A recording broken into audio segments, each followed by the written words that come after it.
கத்திரிக்காய், முருங்கைக்காய், வாழைக்காய் வச்சு ஒரு சூப்பரான அவியல் பார்க்கலாம். உங்களுக்கு விருப்பமான எந்த காய்கறி வேணாலும் சேர்த்துக்கலாம். நம்ம இன்றைக்கி வாழைக்காய், முருங்கைக்காய், கத்திரிக்காய் வச்சு தான் செய்கிறோம். முருங்கைக்காய் வேகிறதுக்கு லேட் ஆகும். ஃபஸ்ட்டு முருங்கைக்காய் சேர்த்துட்டு ஒரு 5 நிமிஷத்துக்கு லோ ஃப்ளேமில் வச்சுன்னா நல்லா வெந்து வந்துடும்.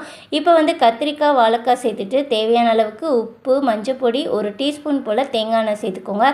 கண்டிப்பாக தேங்காய் எண்ணெய் தான் சேர்த்துக்கணும். இது ஒரு 5 நிமிஷத்துக்கு லோ ஃப்ளேமில் வச்சு காய் வேகட்டும். அதுக்குள்ளே நம்ம ஒரு பேஸ்ட் ரெடி பண்ணிக்கலாம். தேங்காயும், பச்சை மிளகாய், ஜீரகம், இஞ்சி சேர்த்துட்டு இதை தண்ணி ஊற்றாமல் கொரப்பாக அரைச்சி தனியாக எடுத்து வச்சுக்கோங்க.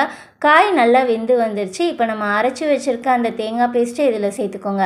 சேர்த்துட்டு ஒரு வாட்டி நல்லா மிக்ஸ் பண்ணிக்கோங்க. உங்களுக்கு தண்ணியாக வேணும்னா தயிர் ஒரு கப் அளவு கூட சேர்த்துக்கலாம். இல்லை அப்படியே சாப்பிட்ற மாதிரி தொட்டு சாப்பிட்றதுக்குன்னா ஒரு 1/4 கப் அளவுக்கு சேர்த்தாலே போதும். இது கூட ஒரு கொத்து போல் கருவேப்பிலை சேர்த்துட்டு 2 டீஸ்பூன் போல் தேங்காய் எண்ணெய் சேர்த்துட்டு ஒரு வாட்டி மிக்ஸ் பண்ணி விட்டிங்கன்னா போதும். செம்ம டேஸ்ட்டாக கமன்னு அவியல் ரெடி ஆயிரும். கண்டிப்பாக ட்ரை பண்ணி பாருங்கள். டேஸ்ட்டு சூப்பராக இருக்கும்.